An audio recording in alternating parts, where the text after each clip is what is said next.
Right. Hey, y'all. We're going to go ahead and get started. Hopefully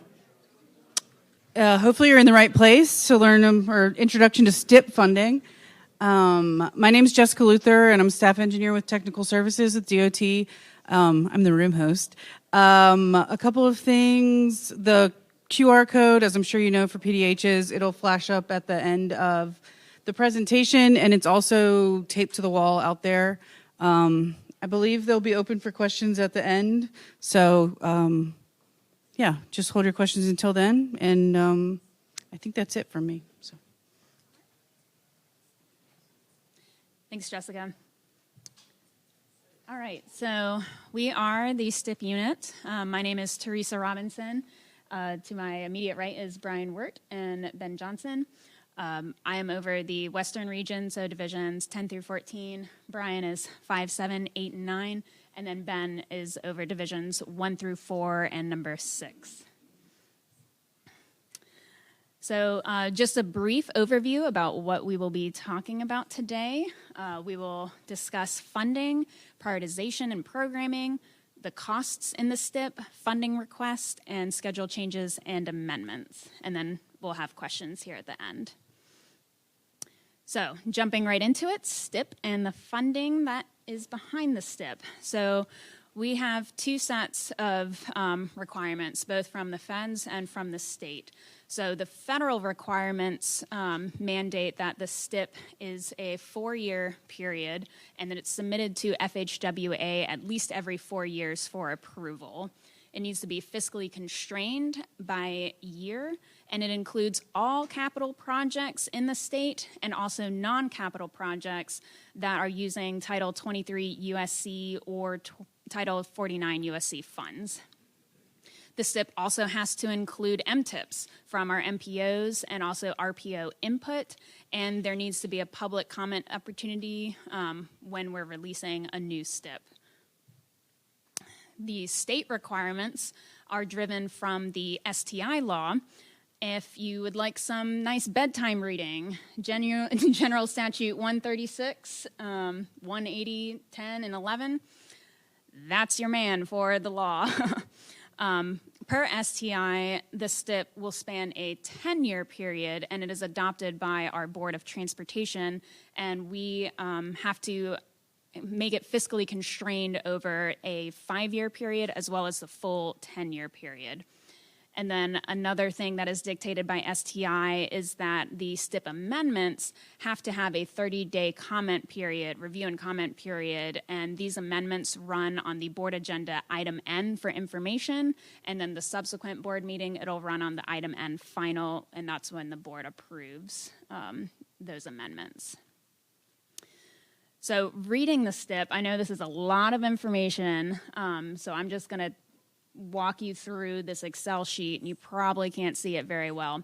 But if you have gone to our website, downloaded the Excel version of this STIP, there are 2 different tabs, and I want to stress 2 different tabs because I've had phone calls from people saying, well, I don't know where the cash flows are. And I have to say, did you check the second tab? 2 tabs. So the first tab was created with our external stakeholders in mind. So if you want to look for a project by county, that's the column in the far left. And then there's other information such as your TIP ID, which I'm sure many of you are familiar with, the division, what years each phase is programming, the start of each phase. And then the second tab is what everyone is probably more comfortable with recognizing from our previous format from the old PDFs. This second tab, you can search by your TIP ID again, the division, and it has the cash flow for the funding for each project phase. So just wanted to stress, if you ever need to look up your projects in the STIP, this Excel that you'll find on the STIP website through NCDOT is your go-to document. So if your project is in the scheduled for delivery window or in the old language committed, so the first 1 to 5 years of the STIP, then the cash flows for each phase and the fund source will be in this document. And then It will also have the funds in actual dollars, not in thousands. In our PDF version, due to the character restraints, we had the dollars represented in thousands. So just wanting to point that out. And then if your project is funded for PE only, so if the first phase of the project starts from year 6 to year 10, that is considered funded for PE only. And you'll just see a row for each phase and the fund source, but you will not see what the actual cash flow is for that project. Okay. And just wanted to briefly touch on our new STIP IDs. We kind of revamped the project ID process about 2 years ago. And so the logic behind the madness is that now the first letter of the STIP prefix will indicate the mode of the project. The second letter will indicate how that project was selected. So on the screen, you see some examples of highway and transit. Majority of the time for your highway projects, you're going to see an HP, P standing for prioritization. So that project went through the STI process, scored favorably, and was picked up in the latest STIP. There's interstate maintenance, safety, bridge projects, and a handful of others that if you see, what's the second letter mean, you can refer back to this document and see, this is how this project was picked up. And it's the same, the second letter prefix is the same across all the other modes. There's just not as many for highway, not as many for the other modes as there are for the highway projects. Okay, and then the fun part, money, money, money. Where does it come from? So we have two different sources of funds, your state funds and your federal funds. The funding that DOT receives, about 75% of that is generated from state revenues. So this is your motor tax, your DMV fees, highway use tax, and then the general fund. And based off of those complicated formulas, we have a split of where those revenues are going. So about 56% of the state funding revenues will go towards the highway fund. So this fund is for projects in the operations and maintenance side of the house. And then about 44% of these revenues are applied to the highway trust fund. And this is all of the projects in the STIP, capital projects. So that is what is near and dear in our hearts from the STIP side. And then for the federal fund, overall picture, DOT receives about 25% of our total funds from the feds. This is via the latest transportation bill. So currently we are operating under the Infrastructure Investment and Jobs Act, IIJA. It replaced the FAST Act a handful of years ago, and IIJA has increased the overall funding that is allocated to the states and has also added additional programs for the states to apply to different projects, such as the PROTECT program, which is for resiliency projects, the Carbon Reduction Program, and then also the NEVI program, which stands for National Electric Vehicle Infrastructure. So again, I'm sorry that this is a very meaty slide and there's a lot of information, but we will be sharing the slides after the presentation. So a couple more things to touch on with the state funds. So again, the highway trust funds are majority of what we deal with in the STIP from the state funding side, and then we have all sorts of flavors of federal funds. If a project is funded with highway trust funds, you'll see it as a T in the STIP. And again, these are for capital projects. If we have some projects funded from the highway fund, you will see it indicated as a HF or HF parentheses M, M standing for the match. And again, the highway fund is primarily used for maintenance and operations, but sometimes they will appear in the STIP when divisions want to include some of these funds as a match or as additional funds for projects that are in the STIP. And then typically, and I say typically because there's always exceptions, PE is usually funded with state funds regardless of if the project is federally funded or state funded. And we strongly, strongly recommend that we create a federal document for all of our projects when possible, regardless of fund source. Again, unless if there's something where if we have to go through the federal document and there's just too much going on, it's going to be more difficult to deliver the project with federal funds, then we'll be agreeable to funding the project via state funds. But this provides us funding flexibility if we need to ever switch funds between state and federal, such as if a project is awarded for a grant, or if there are federal earmarks and someone high up there wants to add additional funds to a specific project. And if we need that project to be federally funded, we have to go through the process to make that change. And if we already have a federal document in place, that's one less step that we have to go through. Okay, and with that, I will turn it over to Brian, who will speak to you about prioritization.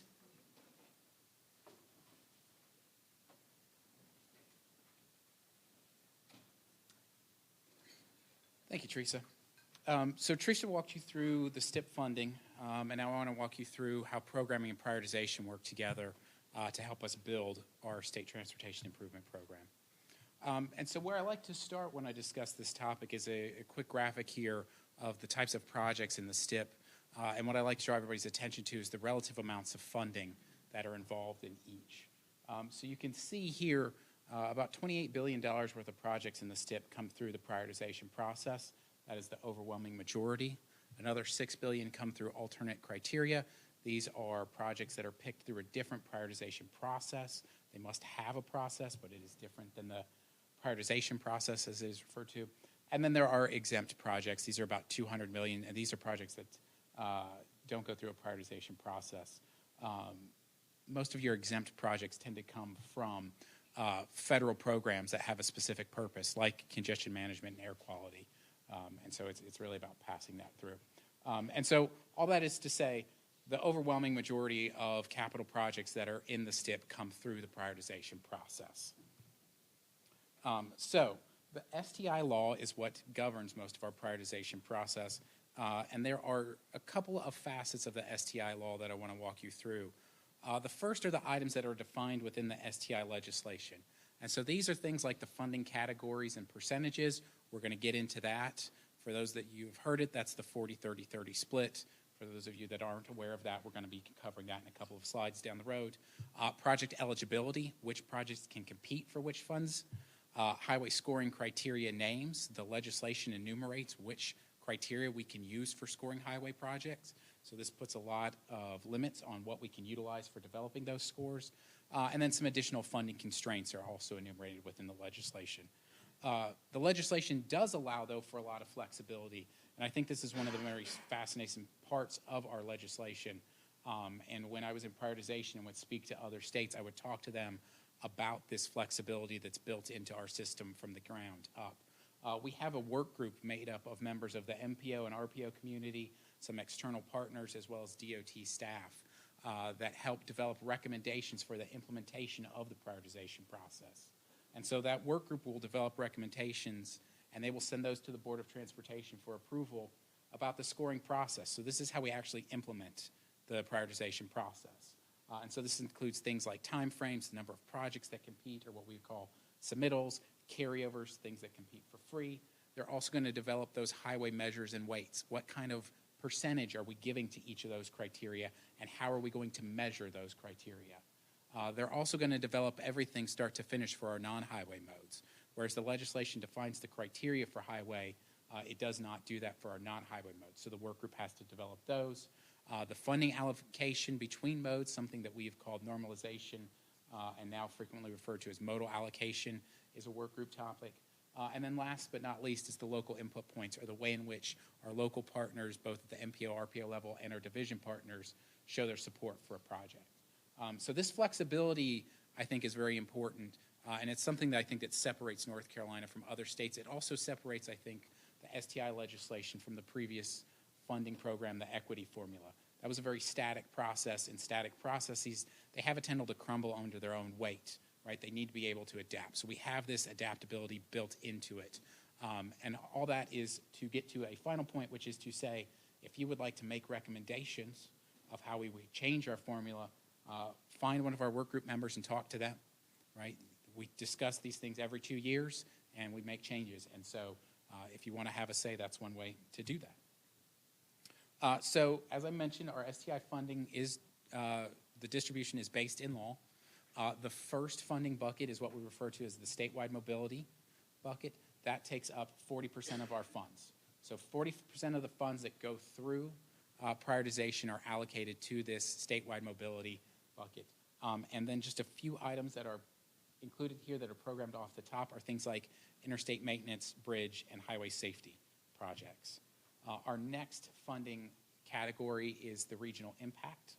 The regional impact is 30% of the total funds, and that is distributed to each of the 7 regions in our state based on the percent of population that is in each region. A region is composed of 2 contiguous divisions. If you want to know about that, there's some more information. You can figure out which region your divisions are in. But this is how we distribute that. And once again, we have those projects that come off the top, things like bridge and highway safety. And then our last funding category is our division needs. This is the final 30% of the funding. This 30% is divided equally amongst the 14 divisions. So each division is going to get an equal share of that 30%. But at this level, we have a number of things that come off the top. In particular, for those that are aware, our larger MPOs have what is known as direct attributable funds. These are funds that they have a lot of control over where those funds get allocated, which projects get built with those funds. That amount of funding is going to come directly off the top of their division needs bucket. So Division 5, which is the home to Campo, and the Durham, Chapel Hill, Carborough MPO, both of those MPOs have DA funds. A lot of their division bucket of funds comes off the top from those DA projects to begin with. So getting a project program through prioritization in Division 5 is actually a very difficult process because a lot of the money comes off the top to begin with. And then just lastly, other items that go into prioritization are committed projects and projects submitted in the latest cycle. So you can see this all works together, and this is how those funds are distributed amongst those 3 categories. And last but not least, this is all defined within the STI legislation. So this is something that we must follow at the department. We mentioned alternate criteria. These are projects and funding programs that use an alternate criteria formula for determining their prioritization. We have things like bridge that are delivered by the chief engineer's office, targeted of about $150 million per year for that. Interstate maintenance, again, managed by the chief engineer's office, and again, $150 million process. And lastly, safety, managed by Transportation, Mobility, and Safety, approximately $80 million per year. And you can see here all 3 of those have a separate process that they're utilizing to determine which funds or which projects are the best use of those funds. And again, all defined within our STI legislation. Our categories, as we mentioned, we have that same split, that 30-40 or 40-30-30 split. But the legislation also enumerates some limitations and identifies which projects can compete for which funds. Again, as we mentioned, you'll be able to get this slide, so I'm not going to go through all of this detail. There's a lot of information up here, so I'm very small text. I'm imagining the folks at the back of the room, I can see a lot of squinting going on trying to read this. Couple of key takeaways here. The first, at the statewide mobility category, only highway, rail, and aviation projects are competing for that money. Bike ped projects, transit projects, and ferry projects are not eligible for statewide mobility funding. That is built into the legislation. The other thing I want to draw your attention to is that our bike ped projects are only eligible at the division needs level. And so if you're wanting to move forward and submit a bike ped project, know that it's only going to be eligible at that division needs category. And we just talked about Division 5's constraints, and they're not the only one. Division 10, which is where the CRTPO, the Charlotte MPO exists, they have their DA funds. Division 7, we've got Greensboro, they've got their DA funds. Division 9 has Winston, they have their DA funds. Division 13 has French Broad River MPO, they have their DA funds. So So you're starting to see that there are these difficulties with certain types of projects. And it's really important to just be aware of that as you're trying to navigate the system. We do try and have all projects compete on an equal playing field, but there are some structural things that are in the legislation that can have impacts on those abilities. So it's important to be aware with that. And again, all this is defined within our STI legislation. And then we have our funding constraints. And so there are certain constraints built in as to where we can utilize our funding. We have a corridor cap. Our corridor cap applies to our statewide mobility projects, and it says that we can't spend but so much on any one corridor in a division or in contiguous divisions, okay? And so what that might mean is, let's say our highest scoring projects at the statewide mobility level are all on I-40 between Winston and Raleigh, right? It's a very important corridor. This has not happened, but if it were, we would be limited to how much money we could spend on that because divisions 9, 7, and 5 are contiguous, right? And so we could only program so much. And so certain projects would have to drop and skip funding. And really what this is that we have this bucket of funding set aside for statewide needs, but it's also a reflection through this limitation that we have statewide needs across the state. And so we don't want to consolidate all that funding on any one corridor and let other funding corridors or other necessary corridors fall behind. So it's about distributing that. We have limits on aviation projects. And then the one that folks tend to be most aware of, we have a prohibition, man, it's hard to say that after lunch, a prohibition on using state funds to match federal funds for standalone bicycle and pedestrian projects. And what this means is if you submit a bicycle and pedestrian project and it gets selected and programmed in the STIP, when it comes time to deliver that, as Teresa was mentioning, we have highway funds or highway trust funds that may be used as the match for other projects. We can't utilize those funds. So the match for our federal funds has to come from a different source. Frequently, that's local funds brought to the table by either the municipality where it's in or the MPO through DA funds or something like that. So that's another thing to be aware of as you're moving forward with those types of projects. And again, you can see all this is defined within our STI legislation. So this is a graphic that we like to use for the work group to help them keep track of what all they've come up with their recommendations with. But you can see all the ways that the work group works to come up with the facets for implementing our prioritization system. So you see we've got our scoring methodologies from each of our 6 modes.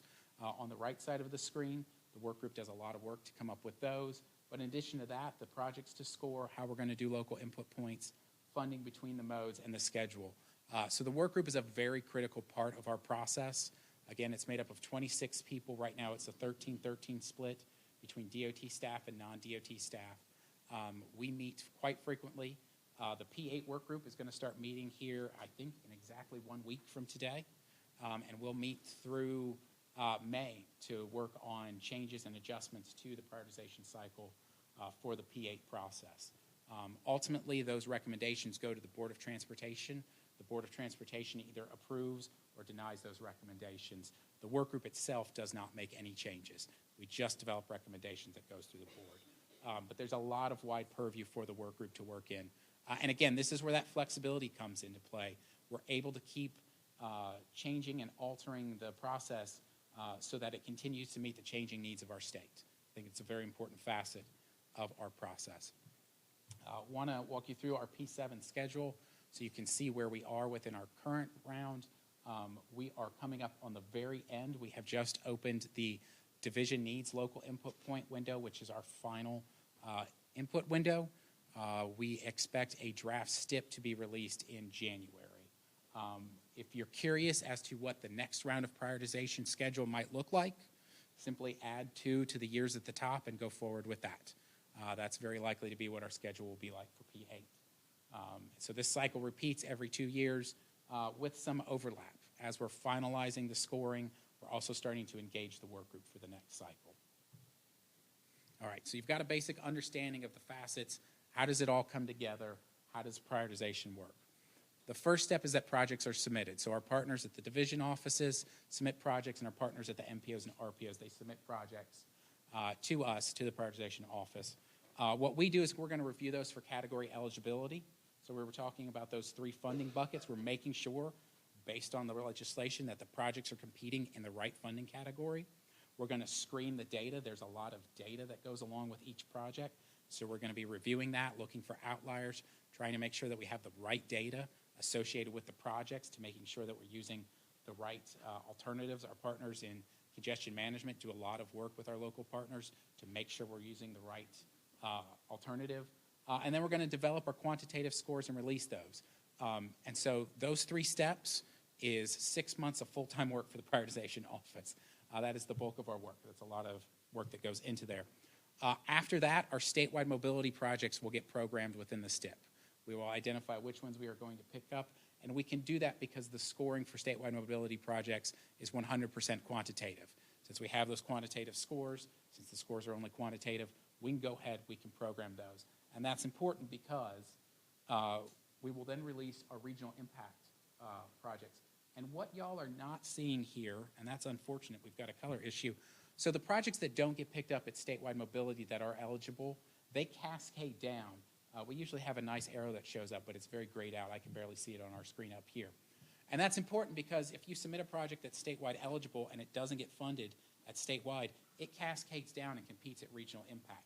So you have another chance to get that project potentially funded. At regional impact, we're going to open that window. Here's where local input points start to make a difference on the total score. Our distribution is 70-30 between the quantitative score and the local input score.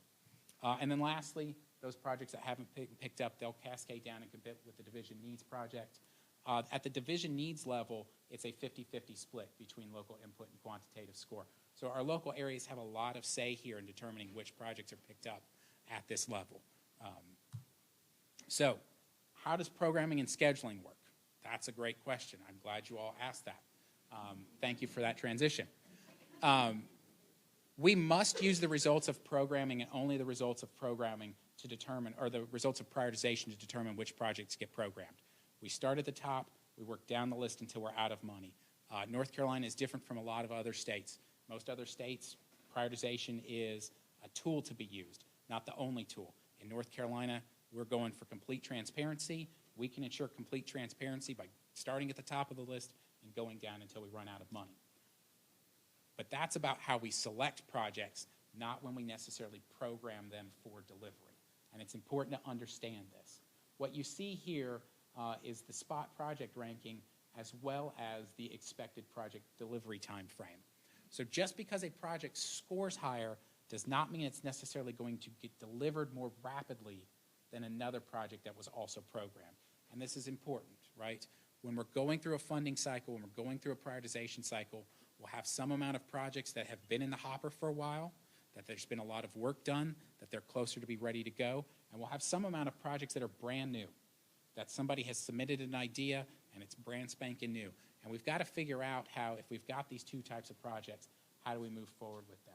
And so things like length of time to delivery really impact when they will get programmed within a STIP.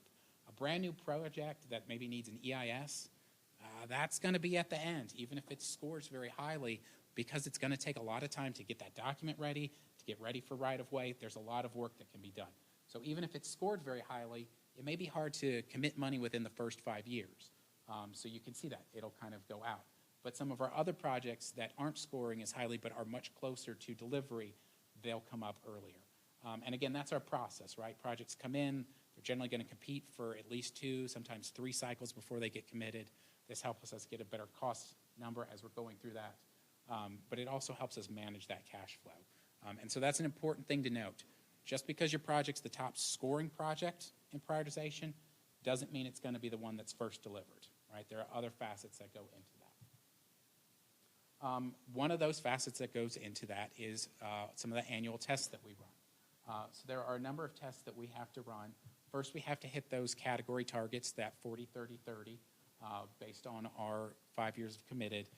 But then we also have to use and hit these annual budget targets. And so this plays a large role also in when projects can get programmed.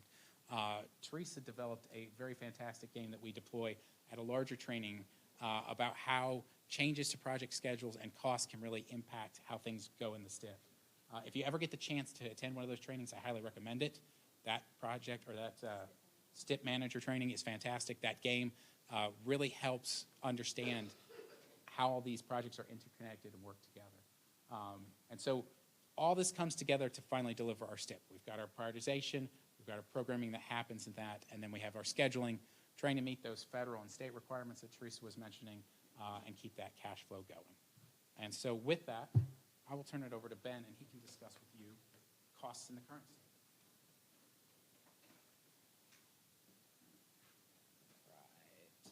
Right. Thank you, Brian.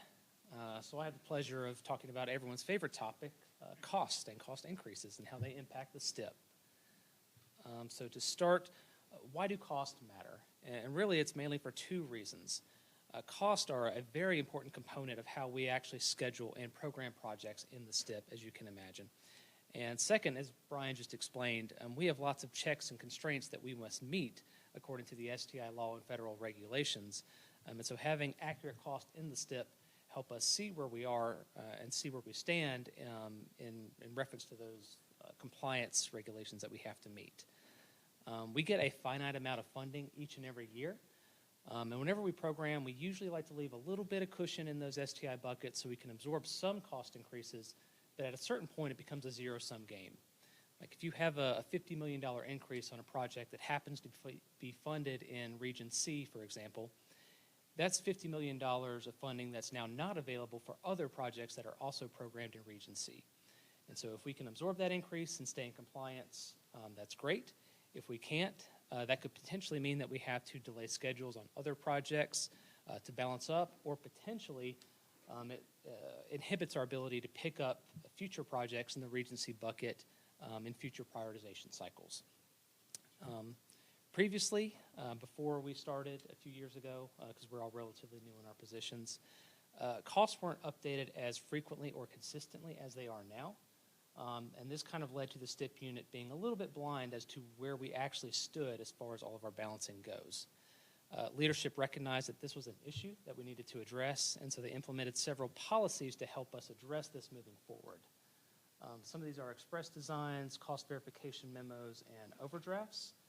I'm going to talk about cost verifications and overdrafts in a little more detail, but specifically for express designs, for this prioritization cycle, we have started requiring that any projects that we pick up in the STIP to at least have an express design performed to be able to program that. And the reason for that is before this cycle, whenever a project was submitted that was brand new, just a concept, a lot of the cost that was associated with that project was generated from a formula. And as you can expect, that formula was not always the best. And so we would program projects with costs that were really much lower than they should have been. And then as they worked their way through the preliminary engineering and design, those costs would skyrocket and catch us off guard. So by having an express design done on a project initially, that at least puts some engineering data behind the initial estimate when a project gets programmed, in the hopes that when it moves through design in the PE, that the cost won't jump as significantly and catch us off guard. So a lot of you are familiar with cost verification memos. This is the new standard for how costs are communicated to the STIP and how they get incorporated into the STIP. There were two policies set on cost verification memos. The first was in June of 2022, and it really did two things. First, it set up a minimum update frequency for cost, and the second, it set up a review hierarchy for these costs before they get submitted to the STIP, just for verification. So the first aspect, it requires that costs for certain projects be updated at a minimum of every 2 years. So as a project goes through its life cycle, you have to make sure that a new cost gets submitted to the STIP at least every 2 years so we can make sure that the STIP stays updated, again, as we move through that design process. This is only for prioritization projects, or projects selected through prioritization, rather, as well as interstate maintenance projects and bridge projects, because those are the projects that primarily impact those 22 STI buckets that Brian mentioned. The second thing that this does is set up a review hierarchy.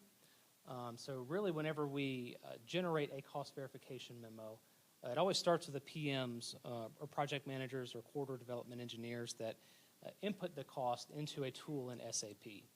So they'll input the new cost as well as a justification for the cost increase or decrease, but usually increase. That kind of gives a little bit of transparency about where these new costs are coming from. The system will input the previous cost into that memo, to generate a delta so we can see the percentage and the amount of cost change. And then once they submit that, it'll go to a reviewer for one final verification before it makes its way to us.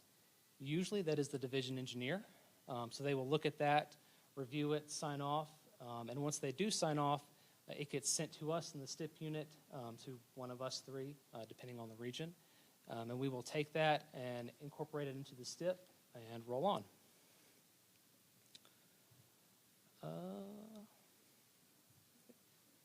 The second policy with cost verification memos actually set milestones for when certain phases had to be updated. So really these two milestones are 7 months prior to right-of-way being authorized for funding and 13 months prior to the project letting. And at each one of these milestones, that applicable phase must be no more than 3 months old or have an estimate no older than 3 months. And the real purpose for this is to make sure that the costs in the STIP are as accurate as possible just before you plan to actually request that funding to start that phase. You know, in the past when costs weren't updated as frequently or consistently, costs would be kind of older in the STIP, and as funding would start to be requested, there would be a huge gap in what was being requested and what we had programmed, and that would catch us off guard and really throw us out of whack as far as our compliance goes for meeting those federal and state regulations. So by having costs being updated at these certain milestones really helps make sure that we plan accordingly for the future and we don't have any jump scares whenever we do have funding requests come into the STIP unit.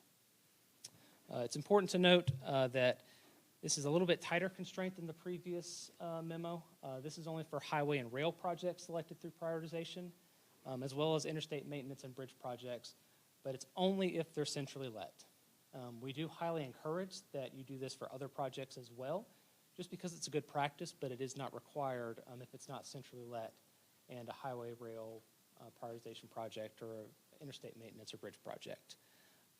If you do have one of those required projects and it does not have an estimate that is less than 3 months old once you get to one of these milestones, you could have your authorization held up if you do not have an updated estimate very quickly. So it's just something to keep in mind as you move forward. To help keep track of these changes, because I know we all got a lot going on, we did implement some changes to the comprehensive project list that's released every week. We did implement a formula to make the out-of-compliance estimates show up as red. So if you're looking at the CPL and you see red, just know that you have something to be updated. Projects with those two milestones that I just mentioned will show up in red if they are out of compliance. And then on the combined work list tab of the CPL, projects that have estimates older than 2 years will again show up as red. And we do have the funding program field added to the CPL as well.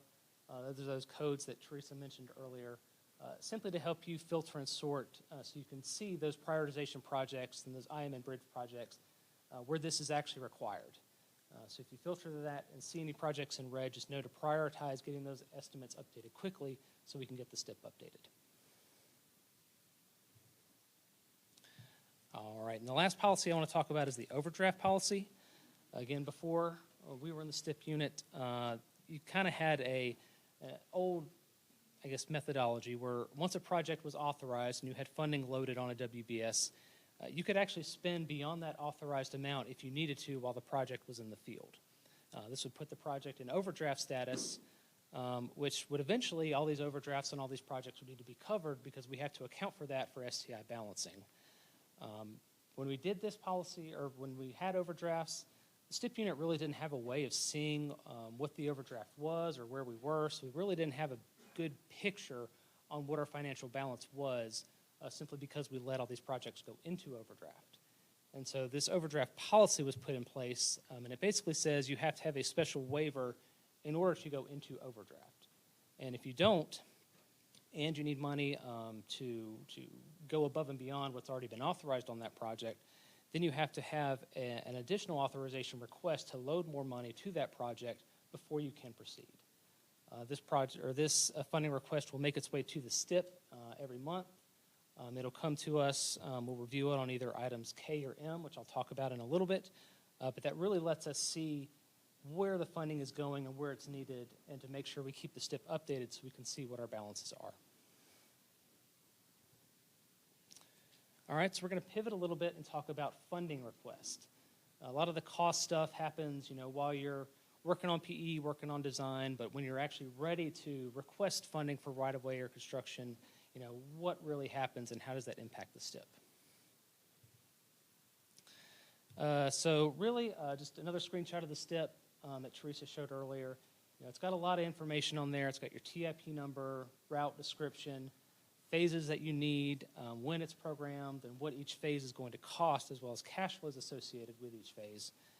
But really, whenever it comes time to do a funding request and load money for a specific phase, there are really three things that you need to look for. The first is your project actually in the STIP? And specifically is the phase that you want to request funding for in the STIP.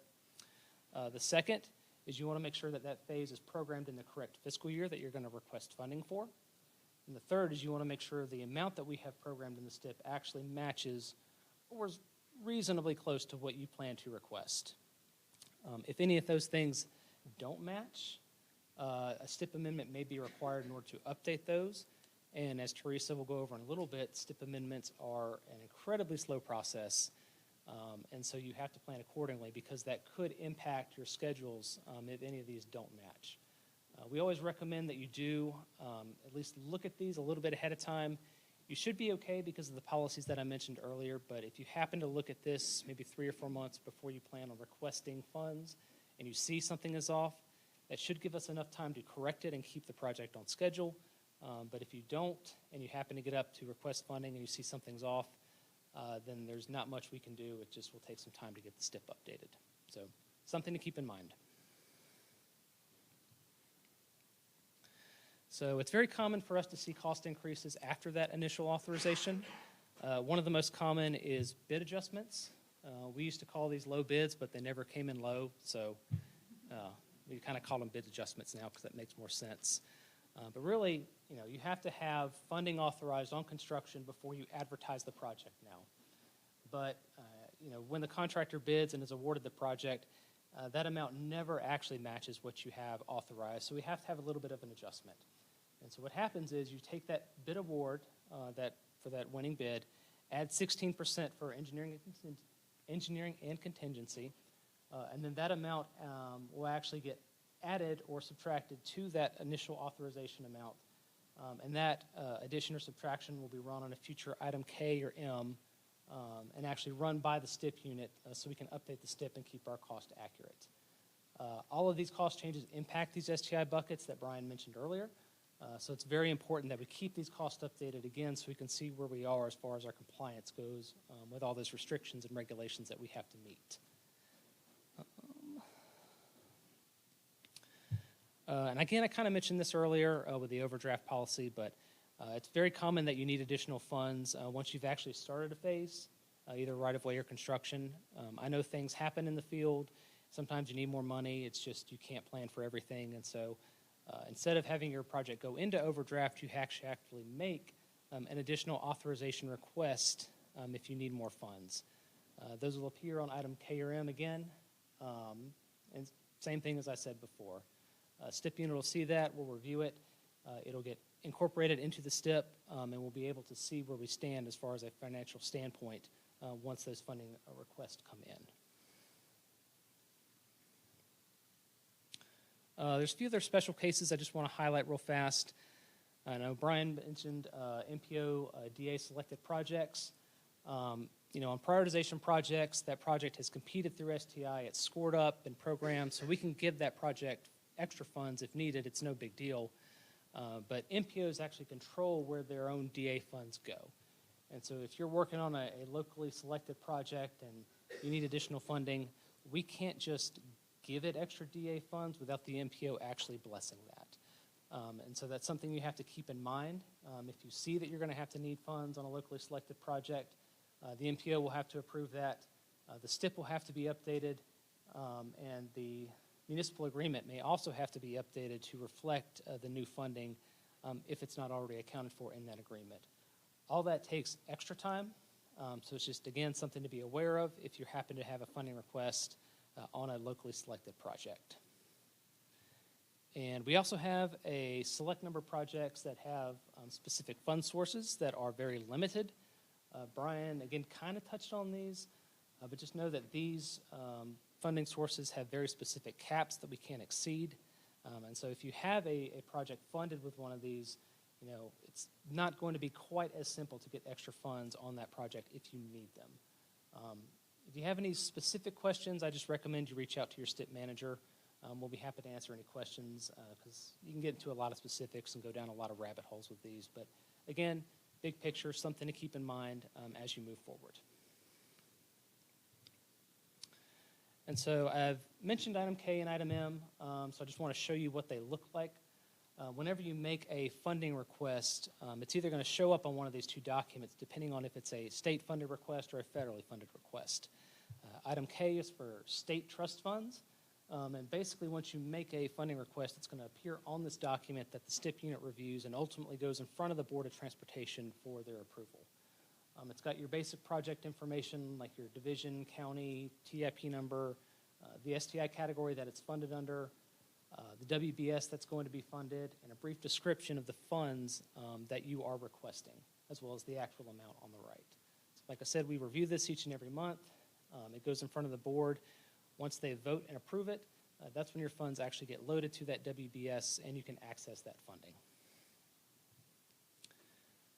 Item M, very similar. It's just where item K is state, item M is federal. Pretty much the same information, just a slightly different layout. The only real major difference is on the right. You're going to see a federal and state breakdown of that total cost because a lot of federal funds require a non-federal match. And so we have to highlight where that's coming from. But really, this is the only difference. Your authorization contacts. Bill Martin's group has 3 people that work on funding authorizations. I see Candace and Kat are in here, not to call you out, but they are awesome. So I highly recommend you reach out to them with any questions that you have. I don't think we've regionalized quite yet, but that is the plan moving forward. And so we'll let everyone know whenever that does happen, but eventually they're going to be regionalized, kind of like the STIP unit, so where you have one STIP contact and one authorization contact per region, just to make things a little bit simpler.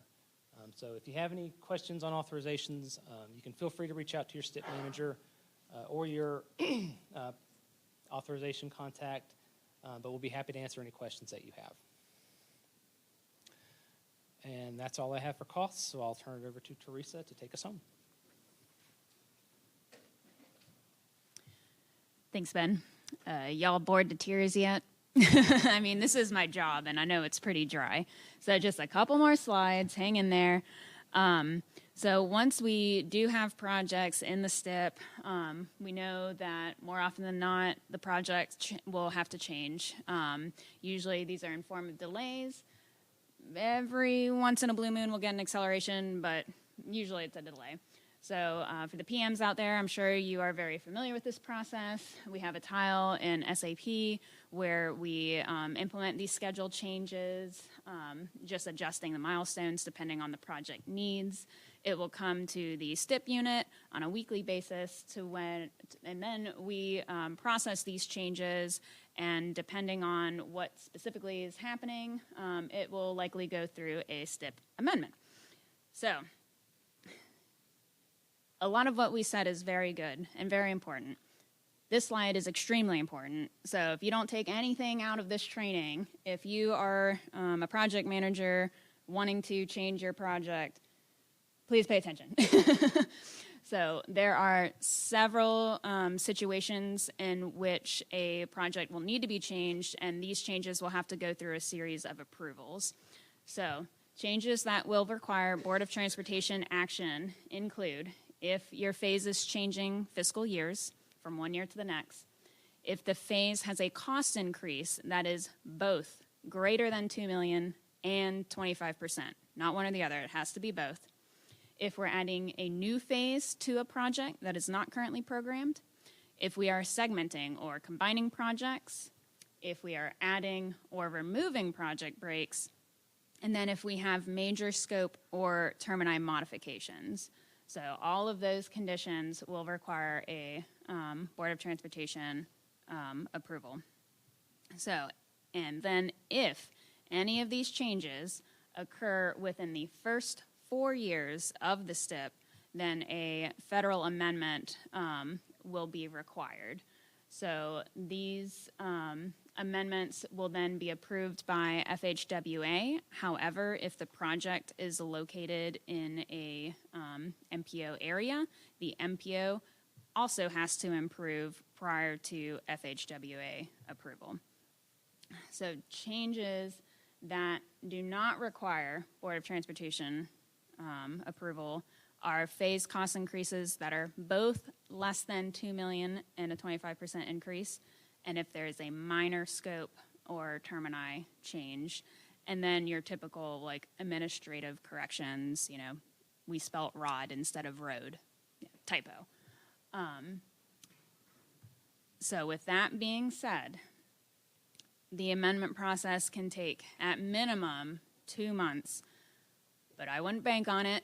I would go closer to 4, maybe 6, because again, if your project is federally funded within an MPO, not only is the Board of Transportation going to have to approve it, that MPO is going to have to approve it, and then FHWA will have to approve it before the official STIP can be updated. So if you know that you are going to be changing your schedule, if you know you have a killer cost increase that is more than $2 million and 25% on a phase, not project total, on a phase, then the sooner you get that to us in the STIP unit, the better. We will work with you as best as we can, because obviously we don't want to delay any projects, we don't want to delay delivery, but we are confined by these rules and regs here. So with that being said, I will open the floor to any questions, comments, concerns that you may have, and I believe we have 10 minutes left. 15? A decent amount of time? Okay. So feel free to flood us with your questions.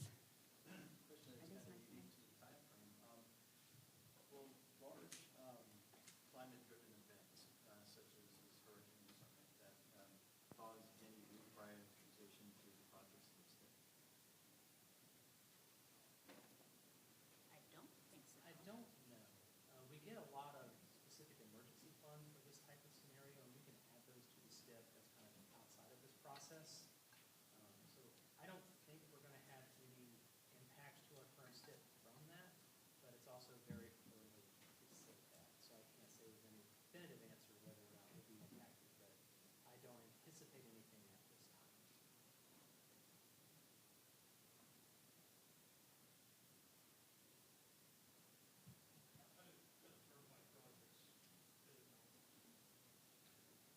Yeah, so a turnpike project will have to compete through prioritization just like any other project. With it being a turnpike project and generating revenue, the cost that we will use in prioritization will be the cost to NCDOT, which be the cost of construction less the funds generated. So it does get some benefits when it competes that way. But it has to compete just the same way. For instance, Cape Fear Memorial Bridge competed 2 different ways in this last round of prioritization. It competed as a toll project, and it competed as a non-toll project. The toll project scored high enough to get programmed. The non-toll project did not score high enough to get programmed. And so what is been selected is the toll version of Cape Fear Memorial Bridge. And so from there, it will proceed as, I guess, any other toll project would. It would be a replacement of the existing bridge with a toll on it. I don't know the specific methods by which they're going to toll that. That would be a turnpike discussion. Oh, yeah. I think Jenny. Can you give an example of a major scope change and where? I can take this because I have one recently. So minor, okay, sorry.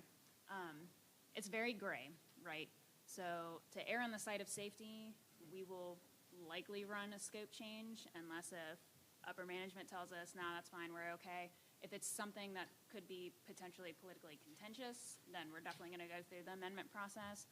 But for minor, and this is like from my understanding, say you have a road widening and you need to include the transition from existing to new, but the STIP termini did not include that transition piece.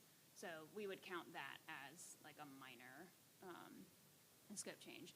If we're going from, you know, road A to road B, and then all of a sudden we get an influx of funds from a different source or whatever, and we want to take it all the way to road F, then we're going to run a STIP amendment to change that. And I know FHWA, for federally funded projects, FHWA is taking a closer look at our scope changes, because if the intent of the project itself is changing, then are we skirting around the selection process that the project went through to actually get into the STIP? So there's kind of like a fine line when we're working with scope changes for the amendment process. So if you have a project, say for example, you have an intersection that made it through STIP, and all of a sudden you're getting a lot more pressure from the other political parties, that they don't necessarily want intersection. Traffic share. Do you have to revisit it then? Yeah, so in that specific case. Yeah. Is this actually working? No, I don't think so. I don't know. Is it on? It's on, yeah. That's what I was thinking. Go on. So, yeah. Is this, yeah. Yeah. The question is that you have an intersection project that has made it through the STIP process, and you're about ready to start on the project, but the local powers that be it county or MPO, are pushing more for a traffic circle. Then you would have to revisit the STIP. Yeah, so in that specific case, no, because it's still an intersection improvement of some sort, right? If they wanted to convert it from an intersection improvement to an interchange, that would be something that needed to be revisited. If they wanted to, say, convert it from an intersection improvement to a widening project along a corridor, that would be something that would need to be revisited and go back through prioritization. We had a project about a year ago where it was submitted to improve, I forget the specific interchange, but the preferred alternative was actually to place a roundabout at the adjacent intersection. Sorry, not an interchange, an intersection. Improve this intersection. The preferred alternative was to place a roundabout at the adjacent intersection. And what they did through the analysis is they showed that this alternative provides better overall results, and it still addresses the delay at the first intersection. So we felt that that was still consistent with what was submitted, and we allowed that to continue on. When you change locations, there's a high bar, so that cross that high bar, but it's not impossible. But if they were, for instance, instead of improving that intersection, wanting to widen between those two adjacent intersections, that would be something that we would probably say, you know, that's a fundamentally different project. That would need to go back through.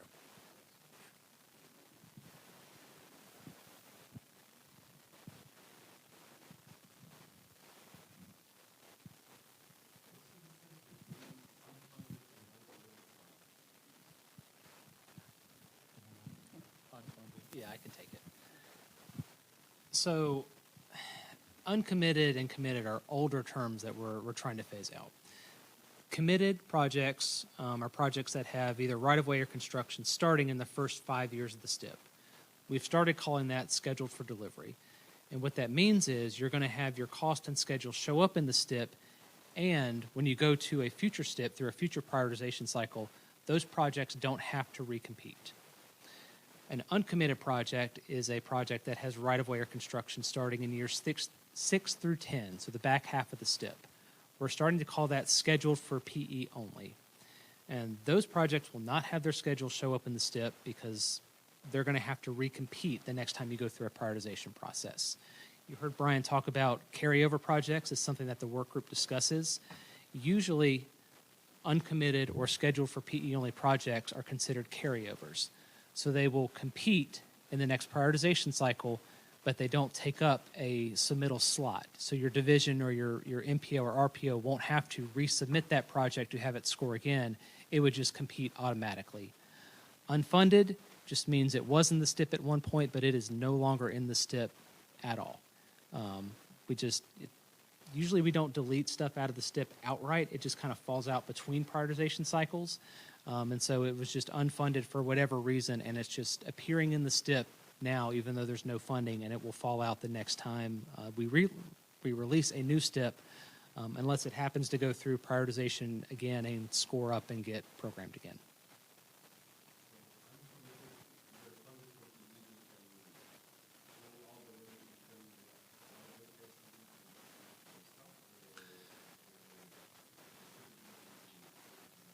No, they can move forward with design. If you're funded for PE only, really, you're going to have authorization to work on the PE document and complete the PE document. Usually, the rule of thumb is you want to commit or go through prioritization at least twice. So the first time you get picked up initially, you can start working on your document. The second time that you get picked up, you're probably much further along. You probably have a preferred alternative selected. You have a much more defined scope and cost, and so at that point we could probably program that project as scheduled for delivery project, and so you could continue working on the document and move forward and go into right-of-way and construction at that time. Mm-hmm.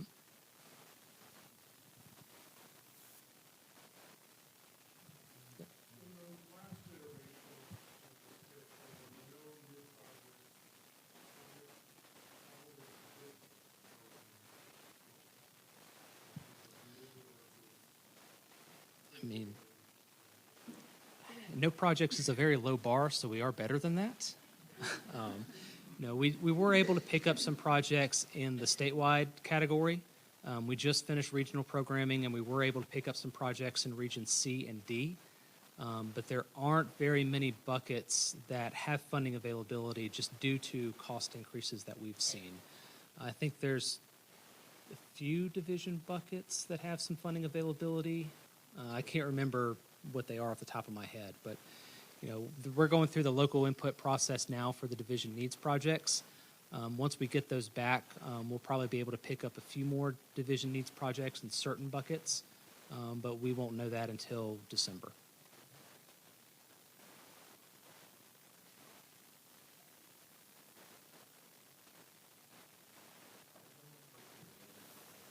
Yeah, of course.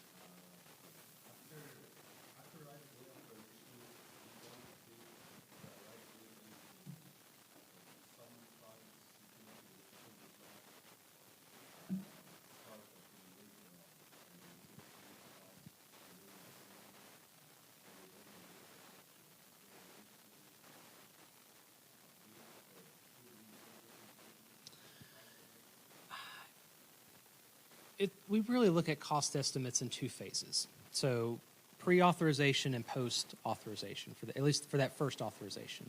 So if we don't know, or if we don't have any funding authorized on a specific phase, we're going to use what's ever in that latest cost verification memo for our STIP cost.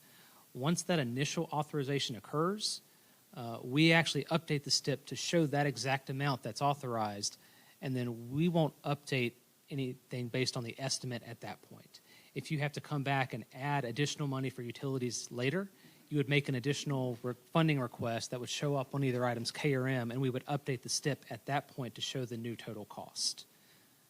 But you can continue to update construction on that cost verification memo, and we would update construction in the STIP based on that cost verification memo. But because right-of-way and utilities have already been or had that initial authorization, we wouldn't look at that cost verification memo and use that cost. We would only use what's been run on items K and M to date. Yep.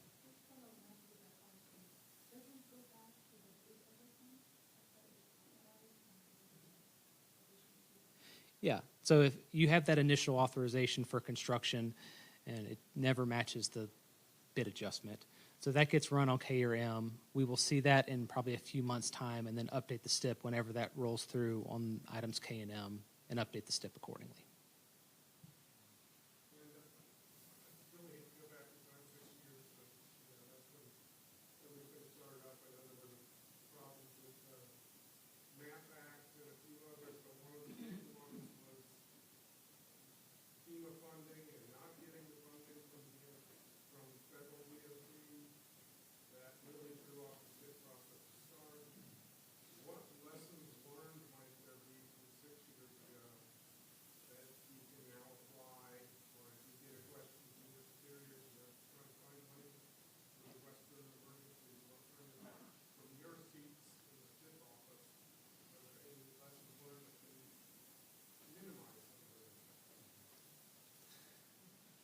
That kind of feels like an above our pay grade question, Yeah. to be perfectly honest. I will say, I think I'm the most experienced Yeah. of us, and I have a year and a half in this role.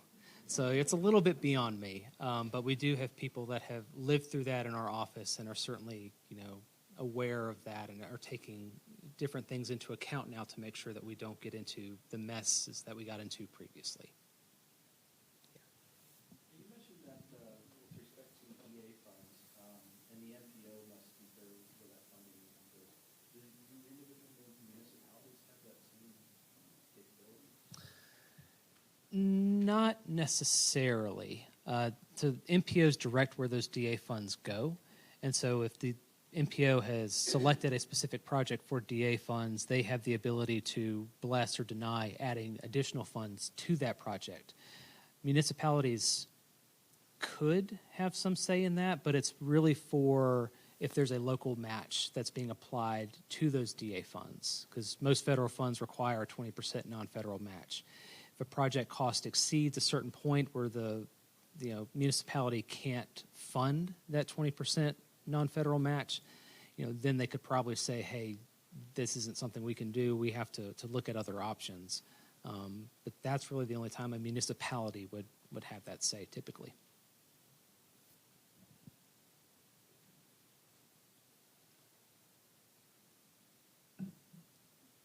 Jessica's getting up. It's getting serious.